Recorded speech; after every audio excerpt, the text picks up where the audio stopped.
RCR, la red que comunica y une al Perú. Y saludamos a esta hora al doctor Herbert Cuba García, especialista en política, salud pública, columnista del portal El Montonero y columnista habitual en RCR. Doctor Cuba, qué gusto saludarlo. Gracias por atender esta comunicación, muy amable. Muy buenos días y un feliz día, ¿no? ¿Cómo están? Bien, bien, gracias. Ahí mirando pues, lo que ocurre en el Perú, ¿no? O sea, uno no se cansa de las noticias, usted acaba de escuchar, ¿no? O sea, permanentemente estamos invadidos de noticias, ¿no? Por todos los ángulos, ¿no? En el ámbito diplomático, en el ámbito de la salud, ¿no? O sea, incansables somos, ¿no? A mí lo que me llama la atención de ese comunicado es por lo menos a uno de los firmantes, que señala ahora, se da cuenta ahora que el concepto de Estado plurinacional tiene que ver con poner en riesgo a la soberanía nacional, cuando todos sabemos que el mismo plan de gobierno del Partido Perú Libre señala con toda claridad en blanco y negro que lo que se busca en el Perú es un Estado plurinacional. Y hemos hablado reiteradas oportunidades que el Perú tiene 62 etnias. Aquí se aplica una política intercultural, pero de ahí a avanzar y decir vamos a hacer un Estado intercultural y luego un Estado plurinacional son conceptos distintos, porque eso podría en riesgo la soberanía nacional. Y todos sabemos perfectamente que desde los años 80 ya se viene discutiendo la posibilidad de crear varias naciones dentro del Perú.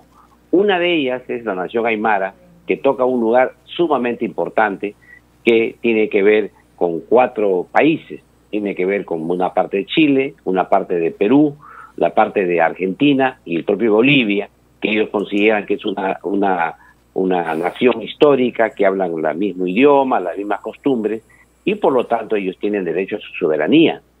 Y en ese sentido, prometer o generar reuniones desde el extranjero que puedan tener en el país, hay solo un paso. Por eso es que creo que lo importante es tener los conceptos claros. Defender la soberanía significa también reconocer que existe, que debe haber una política intercultural muy profunda en la Amazonía peruana, por ejemplo en Loreto. Debemos tener una política intercultural, trabajar mucho con las comunidades nativas originarias, pero de ahí luego a decir que debe haber una nación loretana y que genere soberanía dentro de un Estado plurinacional es otra cosa. Y esto son aspectos conceptuales muy importantes que tienen que ver con los dos mecanismos que siempre existen en todo país, que hay políticas que generan cohesión nacional y hay políticas que generan distensión nacional. Nosotros tenemos que ser muy cuidadosos porque esas fuerzas que tensan la cohesión nacional deben ser con mucho cuidado, con mucha educación, con mucho trabajo de cohesión social, deben ir siendo apartadas progresivamente. Nuestro país es un país muy diverso, que tiene una gran cantidad de etnias, de 32 etnias, por lo tanto el trabajo dentro de la política intercultural debe ser muy agresivo, fuerte, pero manteniendo la soberanía nacional. Estos eventos, qué bueno que hay una alarma, qué bueno que se dice hoy ponen en riesgo la soberanía, pero esto es una ideología que se viene construyendo paso a paso y no se ha puesto desde el inicio coto a estas actividades que pueden romper la soberanía de nuestro país. Ahora, doctor, y una forma también de mirar esta situación, usted dice que hay que hacer un trabajo muy intenso, ¿no?, para poner también sobre la mesa la problemática que existe, por ejemplo, en la atención de comunidades alejadas, de comunidades que han sido históricamente, digamos, marginados desde el Estado, desde la necesidad de atender sus problemas y todo. Y uno de ellos es precisamente la salud. Entonces, desde una mirada que venga, por ejemplo, de las políticas que se han instaurado en el país, se puede también llegar a estas conclusiones, a algunas conclusiones importantes. Usted es un experto en este tema. Y en función de esto también le pregunto, ¿no?, ¿qué le parecen las últimas medidas que ha dado el gobierno? ¿no? En Mire, este proceso que estamos siguiendo de tratar de librarnos y de la mejor forma de este desastre humano que es la pandemia.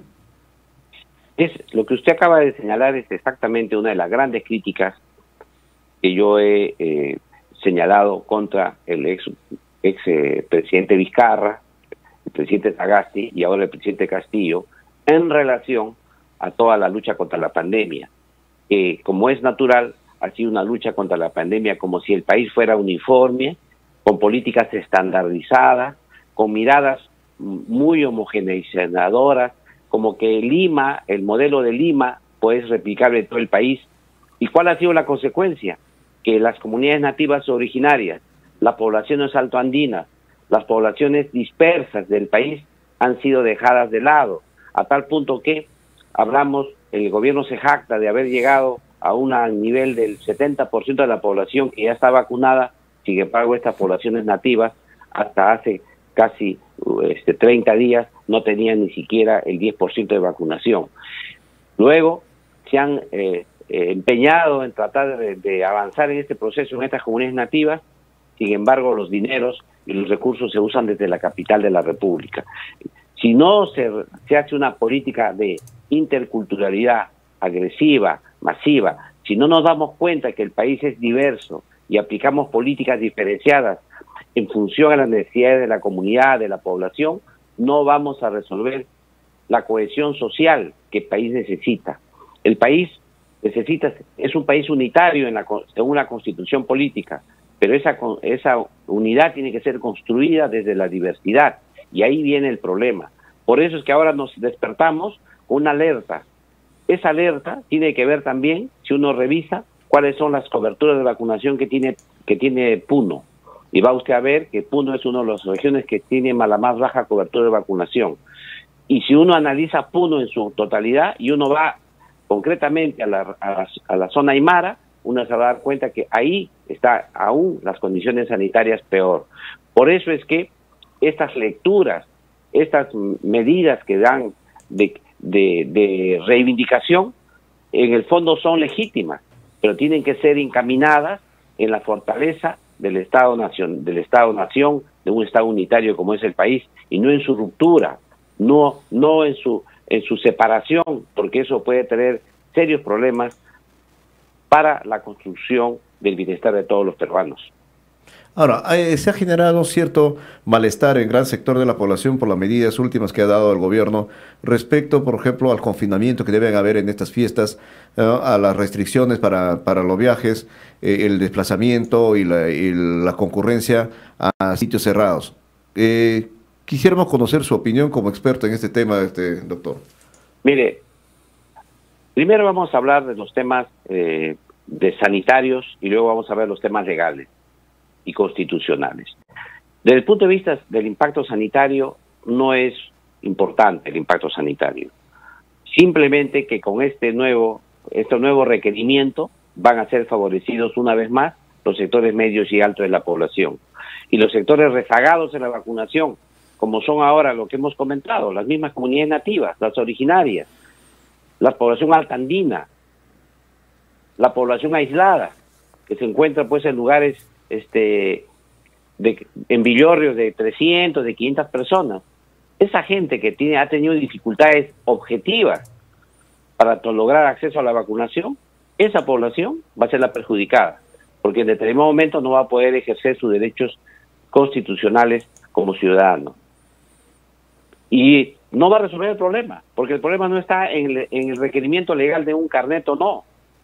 El problema está en que llegue la vacuna a esos lugares, que llegue con el peque-peque o con el deslizador a las comunidades más alejadas de la selva, o que llegue a lomo de bestia a los lugares más de las comunidades nativas que viven en el Ande. Eso no se resuelve con exigencias de carnet de vacunación.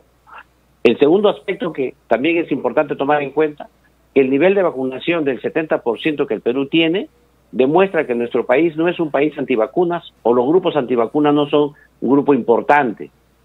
Son un grupo, si existen, son grupos muy minoritarios, que no es necesario que tengan estas medidas coercitivas que podrían ser útiles en otros países desde el punto de vista sanitario. En otras palabras, desde el punto de vista sanitario, eso no es necesario. Además, que la implementación de este carnet va a ser, como dice el dicho, flor de un día, porque al comienzo van a ser un poco exigentes, pero luego, por la propia dinámica de la economía, que es informal en el Perú de un 75%, esto va a ser un requerimiento que caiga en saco roto. Cumplirán pues las grandes empresas o cumplirán los locales comerciales formales, pero el resto no lo va a hacer. Eso es desde el punto de vista, digamos, sanitario, que el impacto no es el que ofrece el gobierno, más bien debería fortalecer la voluntariedad, debería fortalecer la participación activa de la población, debería fortalecer el trabajo en la comunidad, el trabajo comunitario, la vigilancia social, el autocuidado, medidas que son más proactivas en lugar de ser coercitivas. Este modelo de respuesta continúa con el modelo hospitalario, militar y policial. Ahora es la policía que va a tener que fiscalizar el cumplimiento del carnet. Ahora hay que pagar las multas que se han puesto a lo largo de este periodo para poder acceder al derecho, a cualquier derecho ciudadano. Esto es un mecanismo que no se ajusta a la realidad peruana y, por último, solamente podría tener algún nivel de participación si es que se dedican a los sectores altos de la población, del segmento alto de la población económicamente activa. Muy bien, doctor Gebel de Cuba, como siempre, muy agradecido. Quisiera sí aclarar sí, desde no. un punto de vista, me da un 30 segunditos no? que me quedé con una idea. Sí. La idea es la siguiente. Ahora, desde el punto de vista legal hay un inconveniente, porque la Constitución política evidentemente que tiene derechos, pero hay una ley que se ha dado exactamente en la pandemia, y esta ley dice que la vacunación es voluntaria. Por lo tanto, con una norma, con un decreto supremo, no puedes violar una ley que se dio para la pandemia, porque esa ley se dio para la pandemia, ya con los derechos constitucionales suspendidos. Yo creo que ahí haría bien el gobierno en ajustar bien la parte legal. O modifica la ley, por un lado, o acata la ley el gobierno, pero no puede estar en este limbo jurídico que lo que va a generar es dar pie precisamente a los que se oponen a esta norma a declararla ilegal o inconstitucional. Muy bien, doctor Gebel de Cuba, como siempre, muy agradecido por esta comunicación habitual los días sábados con RCR. Muy amable, que tenga buen fin de semana. Un abrazo, gracias. RCR, la red que comunica y une al Perú.